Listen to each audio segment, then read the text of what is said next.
Halo, berjumpa kembali di channel Redaksi Jurnal. Deddy Siregar sentil Anies lagi. Jokowi yang kerja, kalau Anies gagal nyalahin pusat, kalau berhasil langsung klaim kesuksesan. Ditulis oleh tim redaksi dari berbagai sumber. Pegiat media sosial Deddy Siregar lagi-lagi menyentil Gubernur DKI Jakarta Anies Baswedan terkait vaksinasi. Lewat akun Twitter @DeddySiregar7 pada Minggu 5 September 2021. Seperti dilansir dari tribuntimur.com, Deddy Siregar mengatakan jurus Gubernur Jakarta lepas tangan. Kalau gagal, salahin pusat. Berhasil. Langsung klaim kesuksesan. Kalau gak ada prestasi, memang paling mudah cari sensasi. Deddy Siregar juga memberikan cuitan disertai capture 3 artikel berita. Artikel pertama tentang Anies yang menyerahkan penanganan COVID-19, sementara artikel kedua tentang Presiden Jokowi yang berterima kasih kepada TNI Polri karena mengadakan vaksinasi serentak di 34 provinsi pada 26 Juni 2021. Adapun pada artikel ketiga terkait Anies yang memamerkan keberhasilan vaksinasi corona di Jakarta yang tembus 105%.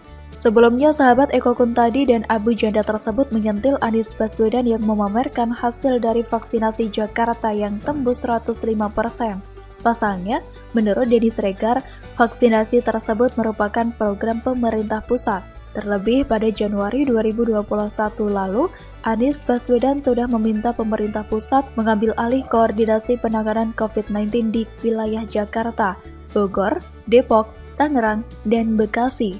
Deddy Siregar juga mengatakan dalam akun Twitternya pada Sabtu 28 Agustus 2021, "Woi @Anies Baswedan, main klaim aja lo, itu program pusat semua, ente kan udah lepas tangan. Penyelenggara vaksinasi Merdeka itu juga dari @divhumas_polri yang mati-matian. Gak ada malu-malunya si Widiono Widono ini." Tak berhenti di situ, sahabat Eko Kuntadi dan Abu Janda itu mengaku muak melihat kelakuan Anies Baswedan. Kata Deddy Siregar, kalau ada masalah lempar ke pusat, langsung cuci tangan bersih-bersih. Pas pusat berhasil, dia yang ambil piala dan angkat tinggi-tinggi. @Anies Baswedan, sifat oportunisnya jangan kelihatan gitulah, muak rasanya. Seperti diketahui, melansir dari Kompas TV, Anies Baswedan mengklaim bahwa vaksinasi COVID-19 di wilayahnya sudah mencapai target hingga 105%. Hasil pencapaian itu, menurut Anies, memiliki perbedaan yang cukup jauh jika dibandingkan dengan provinsi lain yang hingga kini baru mencapai 15 hingga 20%. Dalam Kongres Nasional Keluarga Alumni Kesatuan Aksi Mahasiswa Muslim Indonesia atau KAMI yang digelar secara daring pada Sabtu 28 Agustus 2021, Anies mengatakan target vaksinasi sudah 105% tercapai. Jadi terlampaui, sementara tetangga ada yang masih 15%, ada yang 20%. Pemerintah Provinsi DKI Jakarta memang tengah serius melaksanakan program percepatan vaksinasi COVID-19, baik untuk dosis pertama maupun dosis kedua. Hal ini dilakukan untuk mencapai herd immunity atau kekebalan komunal di wilayah tersebut. Anies Baswedan juga mengatakan bahwa perharinya DKI Jakarta mampu melakukan vaksinasi hingga 200.000 orang. Kata Anies, di Jakarta tiap hari ini bisa memvaksin lebih 200.000 orang per hari. Anies menjelaskan bahwa vaksinasi massal ini dapat dilakukan karena koordinasi yang baik antar puskesmas-puskesmas yang ada di DKI Jakarta. Untuk merealisasikan percepatan vaksinasi COVID-19, Anies mengatakan pentingnya kerja tim dengan berbagai pihak demi mencapai kekebalan komunal. Tapi faktanya, mari kita simak apa yang dikatakan oleh mantan Menteri Kesehatan Siti Fadila Supari yang menyinggung kinerja dua pemimpin dalam penanganan COVID-19. Siti memuji Presiden Jokowi bagus dan mempertanyakan apa bukti Anies berhasil. Seperti saya kutip dari Hops.id bahwa mantan Menteri Kesehatan di era SBY itu menyoroti klaim Gubernur DKI Jakarta soal angka kasus COVID-19 di DKI Jakarta yang belakangan menurun. Siti nggak puas dengan penjelasan Anies. Penurunan kasus COVID-19 di Jakarta itu dampak dari pemberlakuan PPKM. Menurutnya, itu hanyalah asumsi Anies saja. Siti mengatakan, untuk tahu angka kasus turun itu, mestinya diteliti betul, jangan pakai asumsi. Saya dengar kemarin Gubernur Anies, dia dengan happy-nya klaim berhasil. Sekarang Bapak, apa buktinya Bapak berhasil? Kan turun katanya. Apakah tracking Anda juga turun? Iya, turun. Kalau turun ya pasti itunya atau kasusnya turun. Gak ada tracking, ya gak ada kasus. Kata Siti dalam perbincangan di kanal YouTube Karni Ilyas Club. Nah, di sisi lain, Siti Fadila memuji langkah Presiden Jokowi yang putuskan tidak mengambil langkah lockdown. Menurutnya, kebijakan Presiden Jokowi tepat loh mengambil kebijakan pembatasan dengan skema PPKM atau PSBB.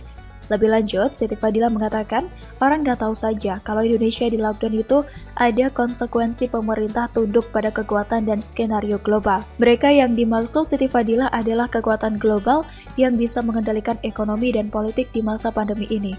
Siti menjelaskan, andai Indonesia lockdown, artinya Indonesia menyerah bertekuk lutut pada kekuatan tersebut. Jadinya Indonesia tak kuasa untuk menolak skenario yang diinginkan mereka. Dia melanjutkan, Presiden Jokowi mengambil kebijakan pembatasan berupa PSBB itu justru layak kok bagi karakter rakyat Indonesia. Ya begitulah, Presiden Jokowi yang berpikir keras untuk membuat apa yang terbaik untuk Indonesia, Presiden Jokowi yang kerja keras membagikan sembako, memastikan semuanya sesuai dengan peta yang dirapatkan dan dikoordinasikan dengan para menterinya. Buahnya Anies yang klaim dan paling terdepan menyuarakan jika sukses itu adalah hasil kerja kerasnya. Padahal kita tahu sama tahu lah, kalau Presiden Jokowi kerja, dia ada di mana bukan? Bagaimana menurut Anda?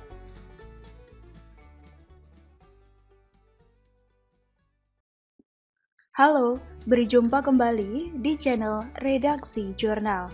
Deddy Siregar pura-pura kaget, Bupati yang ngatain Luhut digaruk KPK, ternyata koalisi pengusungnya Partai Logo Mercy. Ditulis oleh tim redaksi dari berbagai sumber.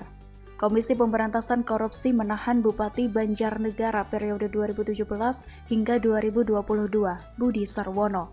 Usai ditetapkan sebagai tersangka kasus dugaan korupsi pengadaan barang dan jasa di pemerintah Kabupaten Banjarnegara tahun 2017 hingga 2018. Kepada wartawan, Ketua KPK Firly Bahuri mengatakan penahanan ini dilakukan untuk kepentingan penyidikan. Dalam konferensi pers pada Jumat 3 September 2021, kata Firly Bahuri, untuk kepentingan penyidikan, tim penyidik melakukan upaya paksa penahanan para dua tersangka tersebut untuk 20 hari ke depan, terhitung sejak tanggal 3 September 2021 sampai dengan 22 September 2021. Terkait itu, pegiat media sosial Deddy Siregar tampak menyoroti penahanan Bupati Banjarnegara Budi Sarwono tersebut. Ia pun mengaku tidak menyangka bahwa Bupati yang sempat menyinggung Menteri Koordinator Bidang Kemaritiman dan Investasi Menko Marves Luhut Binsar Panjaitan diciduk KPK. Dalam akun Twitternya, pada Sabtu 4 September 2021, Deddy mengatakan, lah ini kan Bupati yang hina opung LBP sebagai penjahit. Sebelumnya, Bupati Banjarnegara Jawa Tengah Budi Sarwono menjadi perbincangan publik usai dirinya menyebut Menteri Luhut penjahit. Kekinian, ia meminta maaf dan memberi penjelasan mengapa dirinya salah menyebut nama panjang Luhut. Kata Budi, mohon maaf kemarin saya menyebut Menteri penjahit karena saya tidak hafal namanya, panjang sekali. Jadi sekarang saya baca yang jelas, ini saya baca dan saya mohon maaf.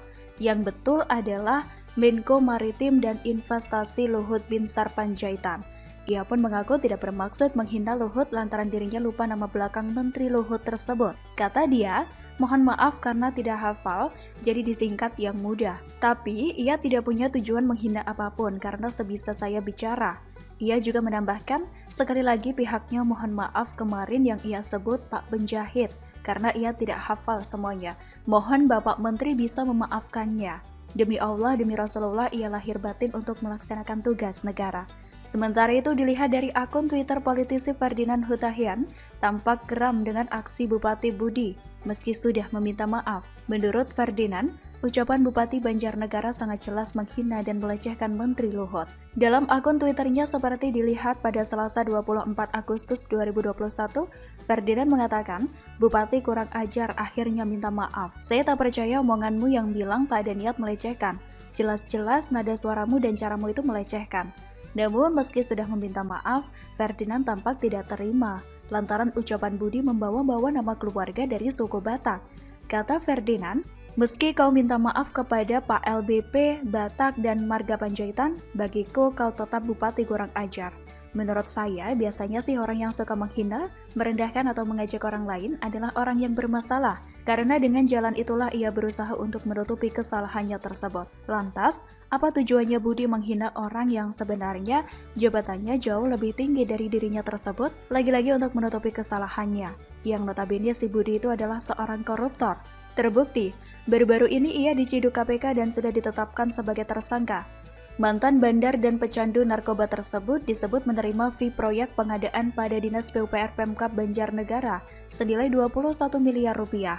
Ketua KPK Firly Bahuri mengatakan, setelah KPK melakukan penyelidikan maka pihaknya tentu menemukan adanya bukti permulaan cukup dan pihaknya tingkatkan ke penyidikan.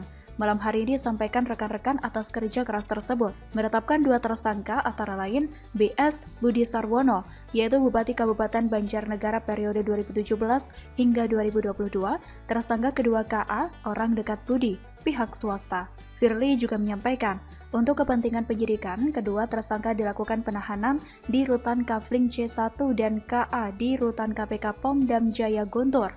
Mulai hari ini sejak tanggal 3 September sampai dengan 22 September 2021.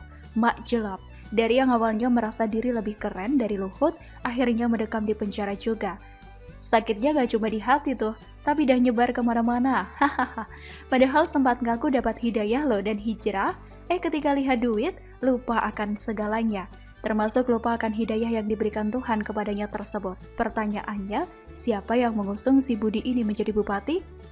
Ternyata partai yang katakan tidak pada hal korupsi, Partai Demokrat. Begitulah kura-kura.